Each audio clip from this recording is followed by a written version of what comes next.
Olá a todos que acompanham as atividades do NEP Gesiel. Meu nome é Walter e hoje nós damos continuidade ao estudo da obra Ceifa de Luz, por Emmanuel, psicografia de Chico Xavier. E as reflexões de hoje serão sobre a lição 55, intitulada No Burilamento Íntimo. A lição inicia com as palavras de Jesus, contidas no versículo 46, do capítulo 24 do Evangelho de Mateus. Diz o versículo: Bem-aventurado aquele servo a quem seu senhor, quando vier, achar fazendo assim. Esse versículo 46, ele faz parte da parábola dos dois servos, contida no conhecido sermão profético. Sermão que é um alerta de Jesus à vigilância espiritual que nós devemos ter diante das transformações morais que enfrentamos, tanto como indivíduos como em sociedade. Há um livro de autoria de Cláudio Fajardo, intitulado O Sermão Profético, com uma interessante análise desse sermão feito por Jesus. Nesse livro, nós encontramos reflexões interessantes a respeito, algumas das quais trazemos aqui hoje para a nossa consideração. No sermão profético, Jesus chama a atenção para as consequências que enfrentaremos decorrentes de um materialismo exacerbado, convocando-nos a refletir sobre nossos pensamentos e ações à luz do Evangelho, como um roteiro seguro para uma vida melhor. Realça o amor que nos conduz à boa vontade que por sua vez gera a humildade que nos leva a aprender a agir e a aprender a ser. Esse amor e o caminho que ele nos abre acabará por nos levar ao nosso destino de iluminação espiritual. E é dentro desse contexto que Jesus coloca a parábola dos dois servos, iniciada no versículo 45 do capítulo 24 de Mateus, portanto, imediatamente anterior ao versículo 46, objeto da lição sobre a qual refletimos. Nessa parábola, Jesus mostra-nos, através das atitudes diferentes de dois servos, as consequências também diversas que delas adviriam. No versículo 45, Jesus inicia a parábola perguntando: Quem é o servo fiel e prudente que o Senhor constituiu sobre sua casa para dar o sustento a seu tempo? Naquele tempo era comum que, na ausência do senhor da casa, um dos servos de maior confiança fosse designado para tomar conta dos demais. Assim, o servo fiel seria aquele que, na ausência do seu senhor, agia de acordo com os princípios desse mesmo senhor, agindo com prudência, daí servo fiel e prudente, isto é, agindo de acordo com o que sabe e faz, da mesma forma como agiria e faria se o seu senhor estivesse presente. Assim, este servo continuaria a merecer a confiança de seu senhor, sendo merecedor de autonomia. Quando nesse versículo 45, iniciando a parábola, Jesus menciona o servo fiel e prudente que o Senhor constituiu sobre a sua casa, essa expressão constituiu sobre a sua casa fala da autoridade concedida pelo Senhor ao servo, não só sobre a sua casa, mas sobre todos aqueles que ele, Senhor, tem sob sua responsabilidade.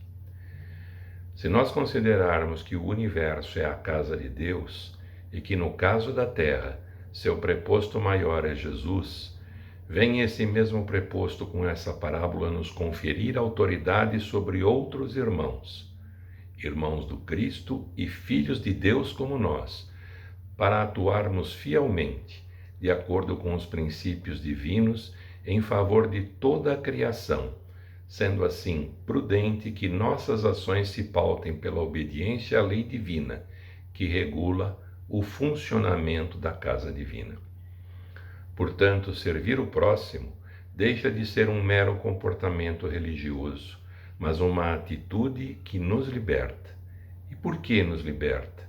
porque obedecendo à lei divina, despertamos a chama divina que há em nós, o Deus que existe em nós, e isso nos coloca em equilíbrio e sintonia com toda a criação. E quando ao final do versículo 45, Jesus traz a expressão para dar sustento a seu tempo, ele reforça com o termo sustento que o atendimento que o servo fiel dispensa a todos os demais está nas mínimas coisas e que esse atendimento compreende não só o alimento material, mas também o espiritual, para que possibilite o equilíbrio daquele que é atendido. E a expressão a seu tempo traz-nos o ensinamento de que é sempre tempo, é sempre hora para agirmos como servos fiéis e prudentes. É a esse servo fiel e prudente mencionado por Jesus no versículo 45 que ele se refere no versículo 46, versículo esse trazido como abertura da lição sobre a qual hoje refletimos, e que repetimos: bem-aventurado aquele servo, a quem seu Senhor, quando vier, achar fazendo assim. Jesus fala em bem-aventurado, termo entendido pelos estudiosos como feliz. Uma felicidade que não é um estado passageiro, mas algo próprio do espírito imortal, quando este atinge o seu estado de plena iluminação. Bem-aventurado aquele servo. A expressão aquele servo mostra que a bem-aventurança não é atribuída a qualquer um, mas a aquele servo que pensa e age de acordo com os princípios e leis divinos, desempenhando tudo aquilo que dele é esperado pelo seu Senhor, sendo merecedor da confiança que nele esse Senhor deposita. Bem-aventurado aquele servo que o Senhor, a expressão o Senhor nos chama a atenção de que o servo vive para servir o Senhor, e mais, que examinemos com cuidado a quem temos servido e qual tem sido a razão da nossa vida. Jesus nos diz que feliz é o homem que tem Deus como seu Senhor. E continua o versículo: bem-aventurado aquele servo que o Senhor, quando vier, achar servindo assim. Com a expressão quando vier, achar servindo assim, Jesus nos ensina que é importante estarmos sempre preparados para, na condição de servos, estarmos sempre servindo, trabalhando, auxiliando em todos os momentos. É uma proposta e um convite para que adotemos uma nova visão da vida, que tem como objetivo a autoeducação e o nosso crescimento espiritual. E é com base nessa proposta que Emmanuel intitula a lição de hoje No Burilamento Íntimo. E nessa lição, Emmanuel nos traz as seguintes reflexões e ensinamentos. Suspiramos por burilamento pessoal. Entretanto, para atingi-lo, urge não esquecer as disciplinas que lhe antecedem a formação. À vista disso, recordemos que a essência da educação reside nas diretrizes da vida superior que adotamos para nós mesmos. Daí, o impositivo de cultivar-se o hábito de ser fiel ao desempenho dos próprios deveres, de fazer o melhor que pudermos no setor de ação em que a vida nos situe, de auxiliar a outrem sem expectativa de recompensa, de aperfeiçoar as palavras que nos escapem da boca, de desculpar incondicionalmente quaisquer ofensas, de buscar a boa parte das situações e das pessoas, olvidando tudo o que tome a feição de calamidade ou de sombra, hábito de procurar o bem com a disposição de realizá-lo, de nunca desesperar, hábito de que os outros sejam quais forem, são nossos irmãos e filhos de Deus, constituindo conosco a família da humanidade. Como vemos, o benfeitor espiritual nos traz situações e exemplos de qual deve ser a nossa conduta, para sermos considerados servos fiéis e prudentes, e sermos merecedores da confiança que Deus deposita em cada um de nós. Neste orbe, temos Jesus como exemplo de conduta para trilharmos nosso caminho e seus mensageiros como auxiliares preciosos na nossa jornada e no nosso esforço de crescimento e aperfeiçoamento.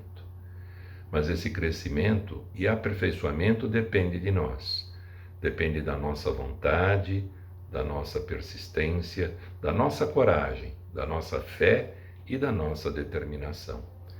E é por isso que Emmanuel conclui a lição ensinando: para isso, é forçoso lembrar, sobretudo, que a alavanca da sustentação dos hábitos enobrecedores está em nós e somente vale se manejada por nós. Agradeço a atenção e desejo que o amor e a luz divinos envolva a todos nós.